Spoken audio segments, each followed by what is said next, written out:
What if I told you there were hundreds of games coming to the Nintendo Switch 2 this year? Games that have already been announced, games that have already been revealed with release dates that you probably haven't even heard of yet. It's almost impossible to keep up, which is why I'm here today.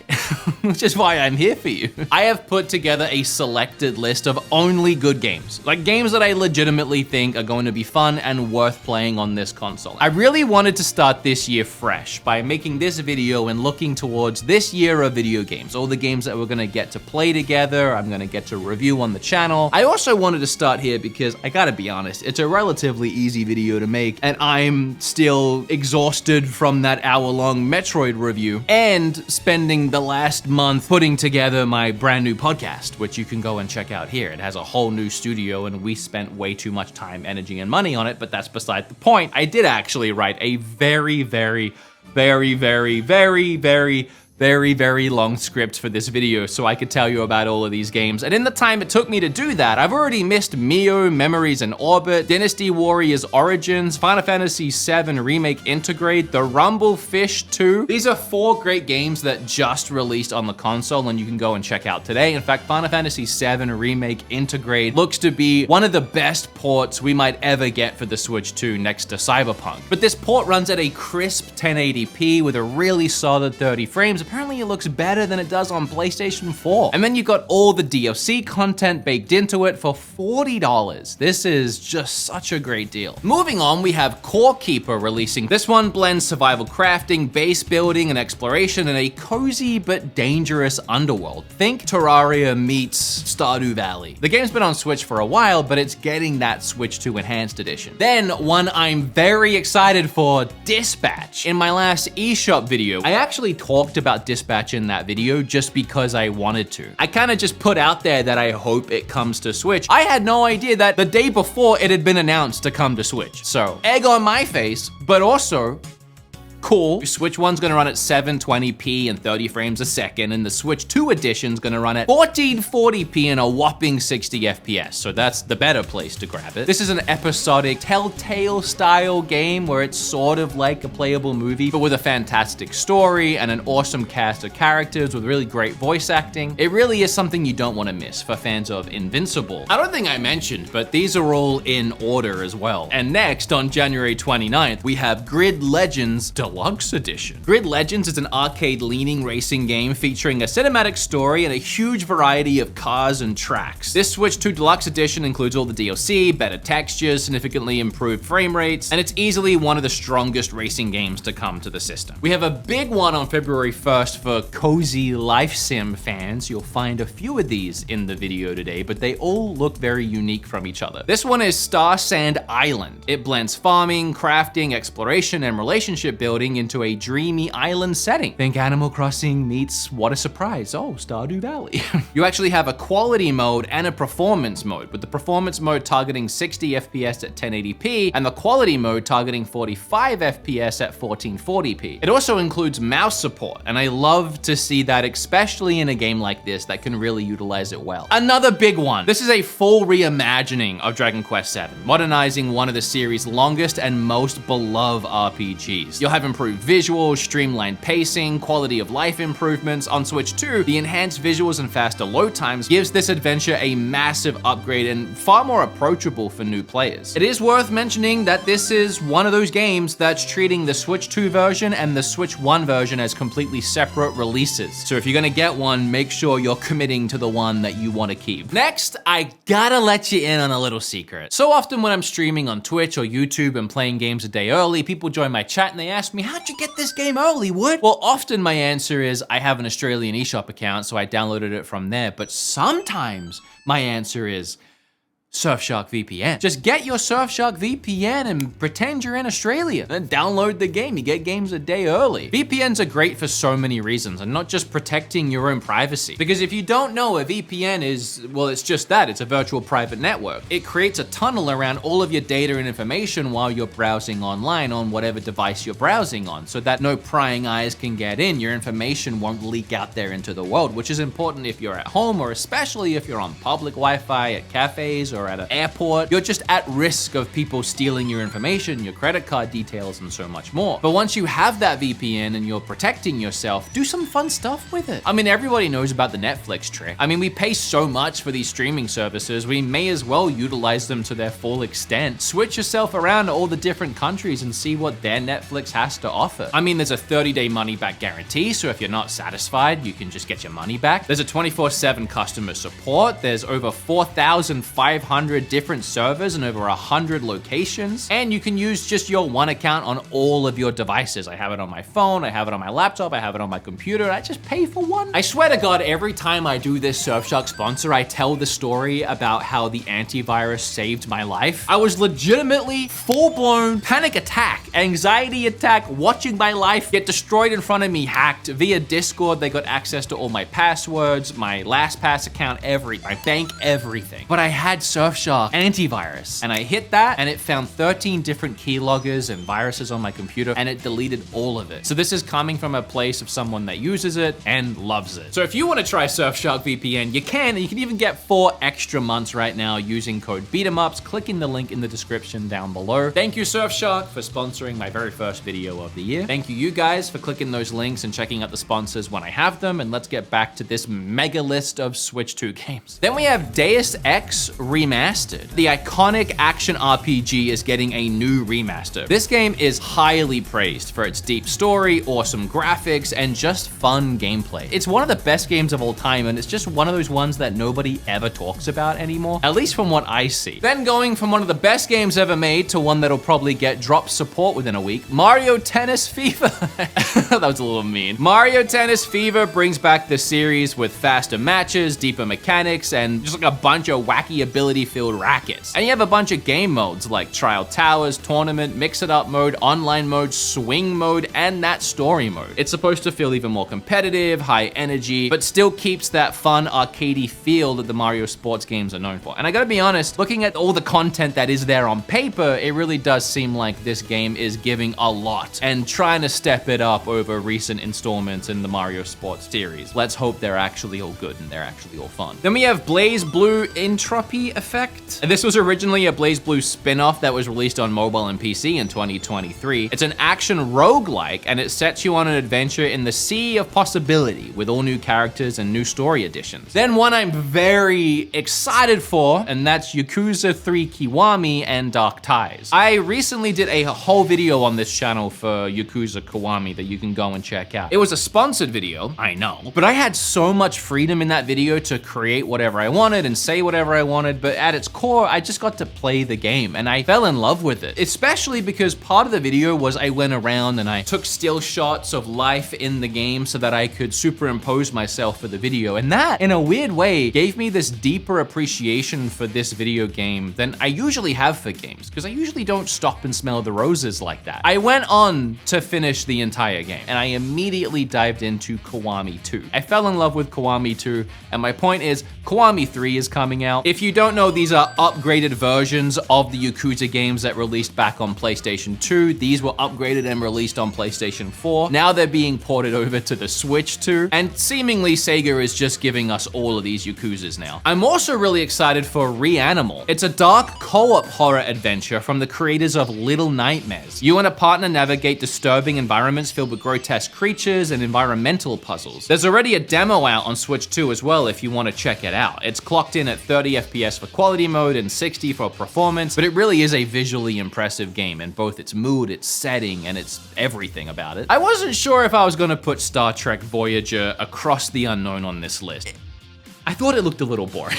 But then I was seeing so many people were excited for it, and I'm gonna put it on here. Have you ever wished that you could take control of the USS Voyager? Well, here's your chance. The latest Star Trek game throws you and your ship 700,000 light years into deep space, tasking you with managing resources and your crew to make your way out in one piece. Can you tell I didn't write that and that I just stole that one because I didn't know what to say? Then for you Star Fox fans, We don't have Star Fox, but we do have First Squadron Phoenix. It's an on-rail space shooter inspired by classic Star Fox. Resident Evil 7, Village, and the new one releases February 27. What an overwhelming day for Resident Evil fans, or somebody that hasn't played any of them. You got Resident Evil 7 Biohazard. This is the first of the new generation of Resident Evils that kind of rebooted the franchise and went into a first-person setting. You also get Resident Evil Village, or Resident Evil 8, which continues that first-person horror, but this time adds in some mummies. And on top of that, we're also getting the brand new Resident Evil 9 Requiem that comes out the same day as it releases everywhere else. And this is the kind of support I'm excited to see on the Switch 2 as we move forward into this console's lifespan, but especially just this year. I'm so used to having to wait for the Switch 2 version that getting something like this day one is just so exciting. And I stressed the first person on the other two games because apparently this one has an option for third person. I kind of prefer it for these games. It's more nostalgic to me. Then on March 5th, we get, I think, the first big Nintendo release, in my opinion, and that's Pokemon Pokepedia.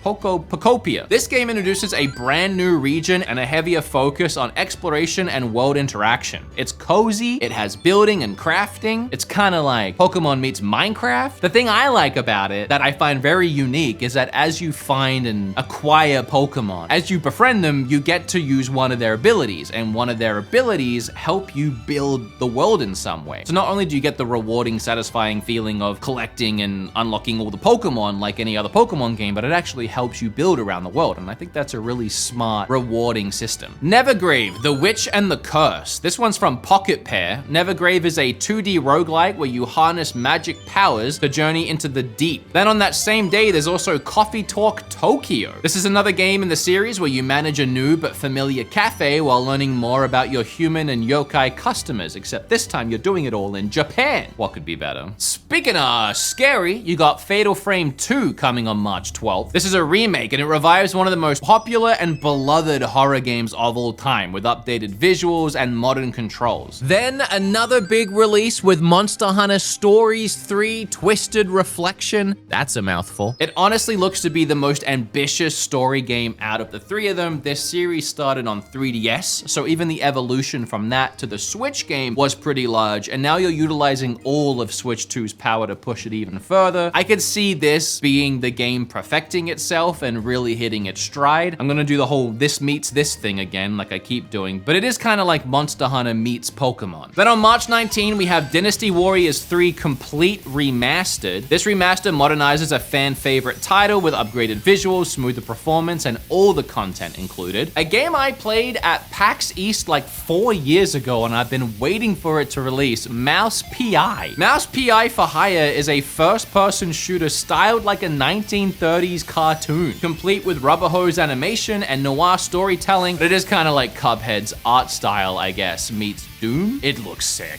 Tell me it doesn't look sick. All the way at the end of March, on the 27th, we get to finally play the new 007 game. It's called First Light, and it's a James Bond origin story focusing on stealth, gadgets, and cinematic action. It's more grounded than the past Bond games, emphasizing investigation and tension. And that makes sense because it's built by the devs who made the Hitman series. I really do feel like 007 leans into that. It's kind of a match made in heaven, and I'm really excited to see what they come up with. High on Life 2. This game continues the absurd talking gun shooter with an even bigger focus on player choice, exploration, and dark comedy. And now, with 100% less Justin Roiland. A recent crazy announcement. Pragmata is coming to Switch 2. It's Capcom's mysterious sci-fi action game, and it's set in a haunting near-future lunar city. The combat blends third-person shooting and puzzle-like hacking mechanics using a dual-character system. It just doesn't look like a game I thought the Switch 2 could handle, but the Switch 2 keeps surprising us, and this is just the kind of game that's right up my alley. It's so interesting and unique, and from Capcom. Weirdly, too, it's even getting an amiibo for the Switch 2 version. All right, from here,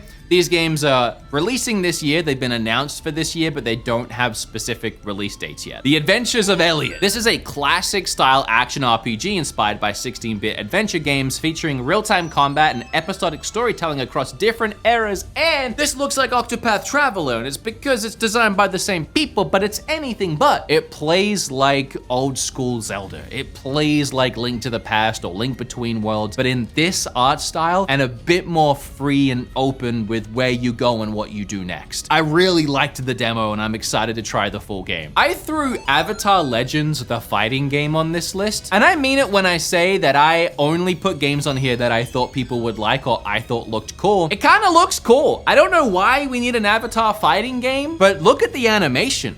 Then in spring sometime, we got Tomodachi. Tomodachi Life Living the Dream returns with a brand new entry built for modern hardware, letting players create Miis, form relationships, and watch absurd social drama unfold. There actually, fun fact, is not a Switch 2 version of this game currently announced as I stand here. Obviously, there's gonna be a Switch 2 version, right? Like, obviously. So I don't know why Nintendo hasn't revealed that. Lovish! This one is a narrative-driven action adventure with 8-bit pixel art, over 50 fun levels, and each with multiple objectives. You venture through these like bite-sized rooms, slicing up monsters, collecting items, and getting to the exit. And then after you exit each room, you enjoy a short event scene in which apparently anything could happen. You could find an item, a random encounter for an RPG fight, the whole world will get destroyed. This game seems kind of out there and wild. We also have Bubsy 4D. I couldn't not mention Bubsy 4D. I hope it's good. Every Bubsy game ever has been bad. Content warning, it's a co-op horror game where players film paranormal encounters to gain views. It's chaotic, it's physics-based, and it's hilarious. The best way to explain it is like you're a YouTuber or a vlogger that's doing their best to vlog a horror. You want to film your friends being done in. You want to capture that moment on camera. Then, whoever survives, bring back the camera and you get to watch it as it plays out on a fake live stream with a fake chat. And you actually get to watch back everything you did, even with in-game voice of you and your friends. It's very funny, it's very fun, and I hope the Switch 2 fully utilizes the camera and the microphone because those features have been sorely lacking in all Switch 2 versions of games, and this game really has a chance to step it up a notch. Danganronpa 2x2. This one reinvents the series with parallel storylines and interconnecting murder mysteries. Duskbloods. This is a FromSoft game, you know, like Dark Souls and Elden Ring, but this one's a PvPvE RPG, where up to 8 players battle NPCs and each other as vampire-like characters. Getting a FromSoft game exclusively on the console is a huge win and very exciting. I am a little worried about the whole PvPvE nature of it all. I really didn't like Night Rain, so I hope this is a completely different direction. It could be big, it could be nothing. I don't know. I'm definitely interested though. Alongside that, this year we're also getting Elden Ring. So I guess if nothing else, we can fall back on what we know works, and that's the tarnished edition of Elden Ring. It's the full Elden Ring experience, optimized specifically for Switch 2, open world exploration, challenging combat, deep lore. It's all here. I think they're taking longer to fine tune it and optimize it further if they can get it into a sweet spot, and there's no real reason why this game shouldn't be able to play pretty well on the Switch 2. Why Fallout 4 never came to Switch 1, I still don't know, but Fallout 4 Anniversary Edition releases this year. It includes the full base game plus major expansions and the Creation Club content. The Switch 2 trailer is only about 2.5 seconds long, but that first shot looks pretty awesome. Hopefully this game runs well on the Switch 2, as the recent Skyrim upgrade was a complete mess. I will be playing through this game on my Switch 2. I like Fallout 4 a lot. Enter the Gungeon 2 expands the bullet hell roguelike formula with new weapons, bosses, and co-op options. Again, I loved the first game. I mean, there was like 1,000 different guns. There was so many different wacky abilities and guns and types and things you can do. This game is gonna level it up even more, and I can't wait. There's a fresh new 3D art style. Fire Emblem Fortune's Weave. It introduces branching timelines and fate-altering decisions that affect both story and battles, and look, this game, this Fire Emblem seems to echo and go back and be closer to Three Houses. I could go on a whole rant about Three Houses and Engage. I loved Three Houses. It was one of my favorite games for Switch 1. Then Engage came out, and I really didn't like it. So I'm really excited to see them try this Three Houses style again. And I'm sure with this new system and the game releasing year 1, we might see some big sales on this one again. Then talking about Hitman, we have a Hitman absolution, the Switch 2 upgrade. It aims for a stable 60 FPS. I'm gonna half give you the broken record and tell you that this is a huge one. Indiana Jones and the Great Circle. It's a first-person action adventure that was built for Xbox and is somehow being squeezed onto the console. It's one of the more shocking and impressive port attempts so far, blending exploration, puzzles, and cinematic storytelling. You have Troy Baker doing a really fantastic Harrison Ford reminiscent performance. I did play this on Xbox and it just didn't gel with me, but I'm definitely gonna try it again when it comes to Switch 2. Lego Batman! Legacy of the Dark Knight. This one looks sick. It's a massive celebration of Batman's history across the comics, films, and games with an open world hub, co-op gameplay, and tons of unlockable characters. It really looks like the Arkham trilogy that I adore, but in Lego. Lollipop Chainsaw Repop Switch 2 Edition. This game released on Switch 1 already, but now on Switch 2 it's gonna get improved graphics, stable 60 FPS, a new gun shooting mode with the Joy-Con 2 aiming, plus an upgrade path for existing Switch owners. There's better visuals and better audio. I didn't play the port when it came out because I felt loyal to Pseudo51, who I actually got to meet and interview. And when I interviewed him, I asked him about this port, and he said he had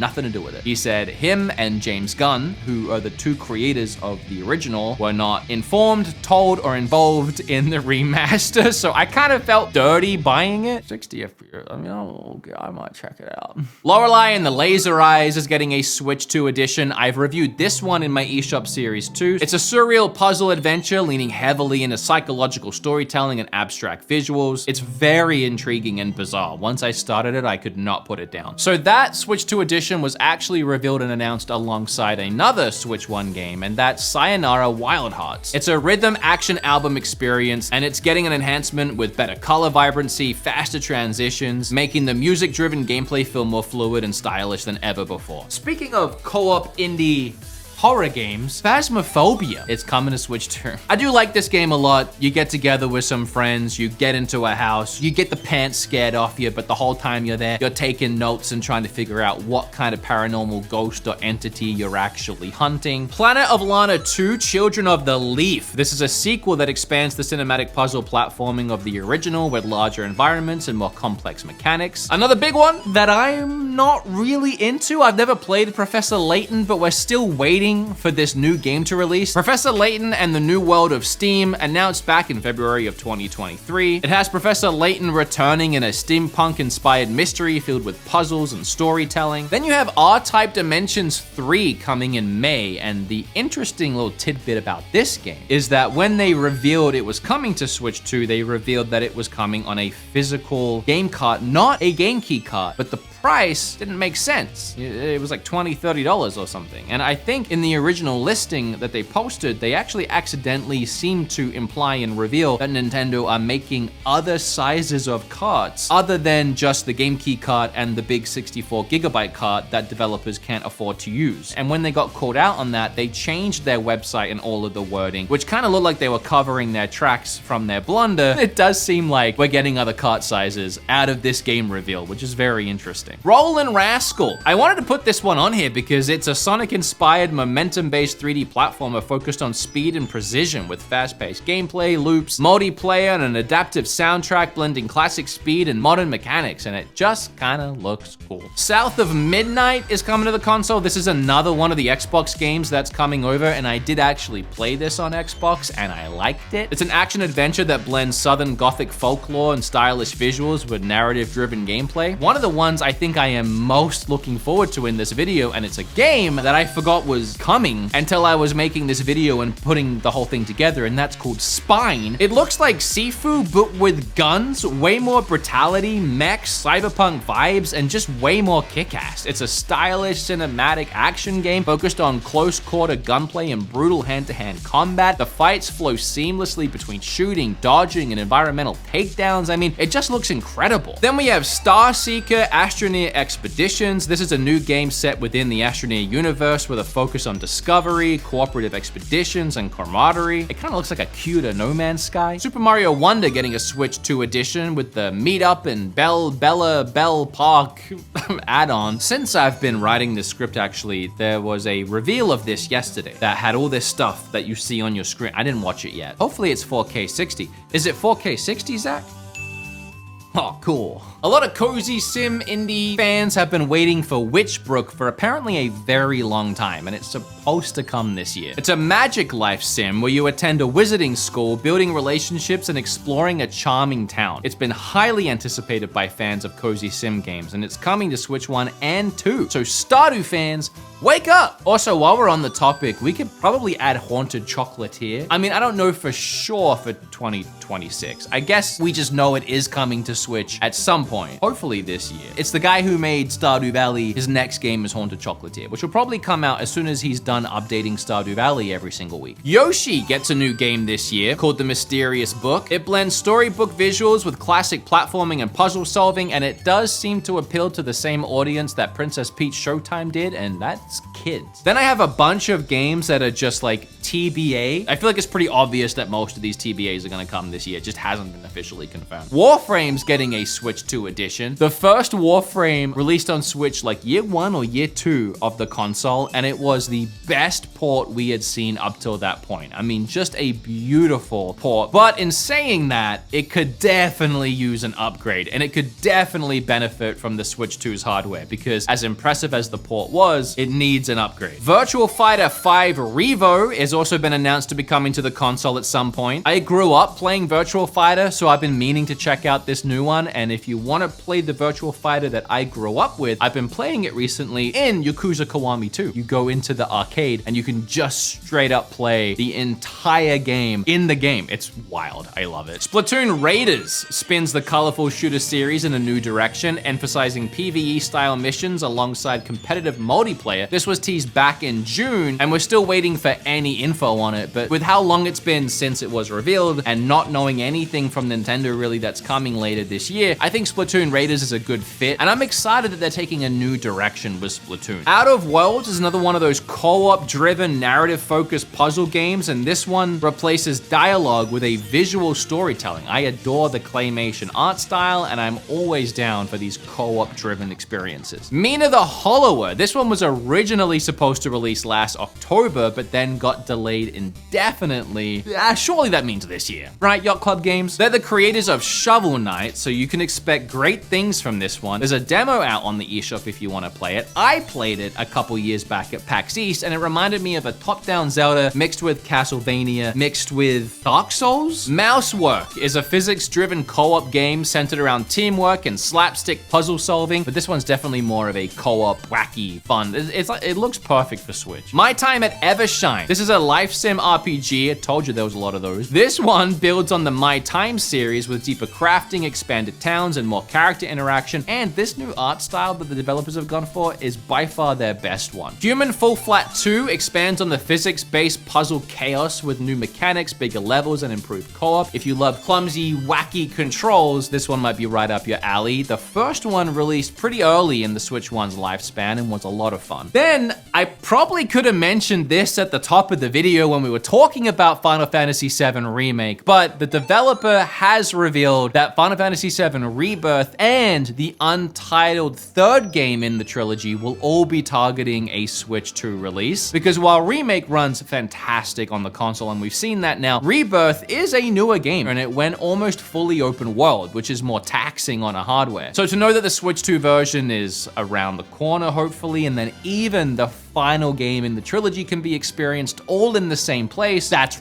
really exciting. Also, it's probably worth mentioning while we're here, Final Fantasy XIV, the online. If you don't know, the developer of the Final Fantasy Online game has said that he's targeting a Switch launch at some point soon. So we're getting Final Fantasy out of our minds over here. Disney Dreamlight Valley is working on a Switch 2 version. It was announced back in June. I would say this is another game that sorely needs that enhanced power and upgrade of the Switch 2. I mean, the Switch 1 version has always been kind of laggy and slow with performance and resolution issues, so we definitely need that upgrade. Even Cookie Clicker has come into the Switch 2. Don't you just click a cookie? Better be free. I mean, how much is it to click a cookie? Call of the Elder God. This is a Lovecraftian style survival RPG focused on investigation, sanity management, and cosmic horror. Borderlands 4. I am pretty confident it'll come this year, and I'm confident of that because it was supposed to release alongside the other consoles. Surely they won't want to push it past 2026. Borderlands 4 continues the looter shooter series with a brand new cast, planet hopping exploration, and even crazier weapons. If you watched that last direct like we all did, Orbitals is probably on your radar. That's the one that was the co-op game that looked like every awesome 80s and 90s anime you've ever seen. It revolves around gravity, momentum, and communication, forcing constant coordination rather than solo heroics. Animula Nook. It's a surreal atmospheric exploration game focused on discovery, mood, and environmental storytelling. And yeah, okay, so it's listed as another life sim game. But I mean, tell me this one doesn't look kind of awesome. The fresh and incredible art style is certainly making me want to jump in and set up a kitchen and a bedroom. It's just so charming. Now for this last one, I'm gonna end it with some speculation, but it's very rooted in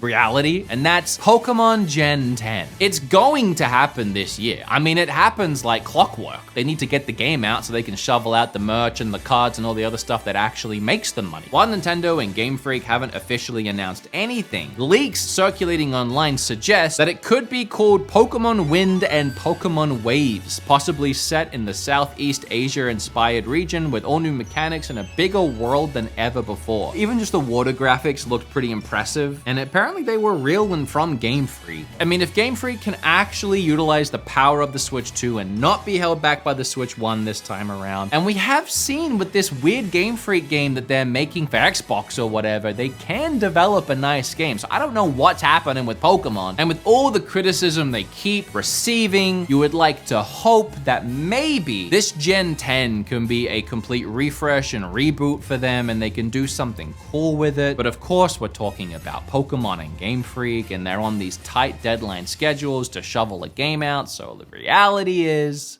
probably not. So that, as of right now, is every great game that I could personally find to show you and talk about and be excited about that is either definitely releasing this year or at the very most likely releasing this year. And that's just the ones that I found. I mean, maybe there's more that I've missed and you can let me know down below, but we got a whole year ahead of us. We don't have everything announced yet. We haven't even had a direct in months. We don't really know what's coming from Nintendo directly other than the few things I talked about today, let alone surprise drops. I mean, there's been so many shadow drops recently. We already had such a packed first 6 months, and that's without developers even having Switch 2 dev kits and the ability to even bring their game to the Switch 2 if they wanted to. This year is going to be crazy. Drop that like, leave a comment, subscribe, all that good stuff. The sponsor links and everything are down below. I want to thank you for joining me for another year of content on this channel, another year of Nintendo and beat 'em ups. I'm so excited to have you here. If you want to be a part of the podcast, I do it weekly. It's a brand new version of the show. It's an actual podcast now, and you can find links to that down below as well. You guys are the best. I love you.